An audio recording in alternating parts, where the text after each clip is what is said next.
સવારમાં સૌથી પહેલાં ઉઠીને હું વોક કરવા જાઉં છું. મોર્નિંગમાં એઝ સચ ઘરનું પતાવીને, બચ્ચાનું પતાવીને, ઓફિસ જવાનું, રૂટીન રસોઈ બનાવીએ અને પછી સેવા પૂજા કરું. I am a full time mom, but yes I do a bit of part time work. Job પતાવીને ઘરે આવી ઘરનું થોડું કામ પતાવીને થોડો મોબાઈલ જોઈને પછી સૂઈ જવાનું.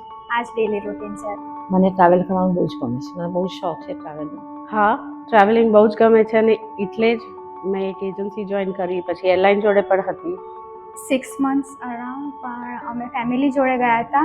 અમે હમણાં મારો સન આવ્યો હતો ને અમેરિકાથી, ત્યારે અમે સોમનાથ ને દ્વારકા ગયા હતા. મારું ડ્રીમ ડેસ્ટિનેશન ચારધામની જાત્રા ઉપર જવાનું છે. આ બિઝી લાઈફમાં તો એટલો ટાઈમ જ નથી મળતો, પણ ઓફકોર્સ ટાઈમ મળે તો મારે ઇન્ડિયાની બહાર એક ટૂર કરવી છે. અત્યારે તો હાલમાં તો મને એવું છે કે મારે અયોધ્યા જવું છે. મને એકલા જવાનું ઓછું ગમે, કારણ કે હું એકલી જાઉં તો એકલી મેનેજ ના કરી શકું. એકલા જવામાં થોડાક હર્ડલ્સ આવી શકે એવું લાગી રહ્યું છે. હા, ઈચ્છા છે કે હું ટ્રાવેલ કરું. આટલું બધું મેનેજ કરવાનું એકલા, it's impossible. I have traveled for my swimming and I've also traveled for work. Other than that, not really. I've always been with family or friends. બીજું એક એ કે હું જૈન છું, તો જૈન ફૂડ જ પ્રિફર કરું છું.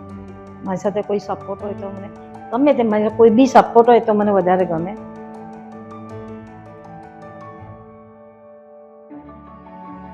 તો હું જઉં ચોક્કસ. Yes, it would be wonderful because નવા લોકોને મળાય, નવા ફ્રેન્ડ્સ બનાવાય. ડેફિનેટલી મારા જ માઇન્ડસેટમાં મારા જ જેવા વુમન્સને લઈને આખી એક ટ્રીપ કરવી એ બહુ જ સરસ છે. ઓફકોર્સ ચાન્સ મળે એવો તો પછી હું ટ્રાવેલ કરું જ. હવે તો ગ્રુપમાં ટ્રાવેલ કરતા હોઈએ, સેફટીની પણ ચિંતા ના હોય કારણ કે બધા જોડે હોય. મને નવા ફ્રેન્ડ બનાવવા ગમે.